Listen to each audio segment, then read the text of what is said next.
भूखे मर जाते खाल कौन दिक्कत है कुटुंब ऐसा भोगरे का कुटुंब बराबर होई ओई में कोई कापर से हमारा 2100 रुपया करी दिया चला वाला आजाम 2000 दे ना दवाई 2000 दे दी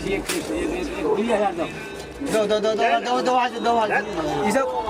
देखो मेल होता ना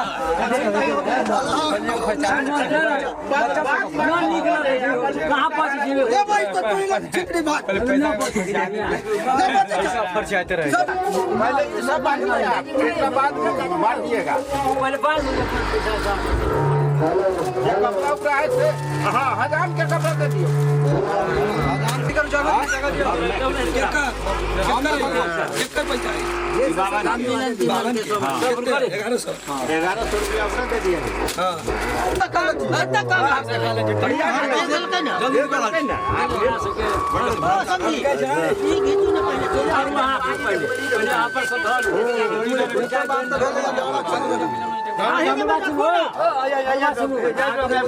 कहां मिले 7100 रुपया डाला मिला ऐसा ना हो कपड़ा आपको देगा शांत रहेंगे ये पैसा ये घर में के धान भी बांध लुआ दाने में से बांधिए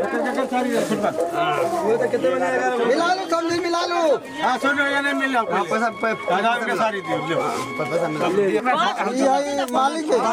है बुद्धि गाड़ी पाछे धान ये कब निकल हो गया सब हर दिन हल एगो रहिए गए लोग कहते हैं हल्दी के मुंह आती गिरोह न छोड़े छे वो में का रुपया है धैली अपन 5000 धैली 5000 धैली बुझू जे हां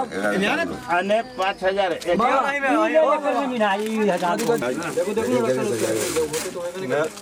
तीन गो के पैंट शर्ट दू के धोती कुर्ता एक धोती कुर्ता पर सब पहने जीता एक के पैंट शर्ट है और भी ना भी ले लिए तीनों गोले का पैंट शर्ट के कुर्ता सुनो पहने जीता दू के धोती कुर्ता सही कह छो हमारे साथ पीढ़ी में कर दिया साइज अलग होई छे साइज अलग कर दीजिएगा दे दीजिएगा कहिएगा कि हमको 80 दे दीजिए 50 आ जाए 50 हां 50000 80 पे नहीं जाके 85 और पते तू शब्द मिला ना हां हम मिल छोड़ा अरे छोड़ो चप्पल सब मिला बस ले बड़वा हो अपना कपड़ा बाजार में से कहीं से कला गोसा गोसी दोस्त गलती मेरे चलिए हम शर्ट पहन लेते ना ना तो इसको खोलिएगा तब ना शर्ट पहने नहीं नहीं ऐसा थोड़ी हो गर्मी एक ठंडी नहीं है गर्मी खुल कन का दिक्कत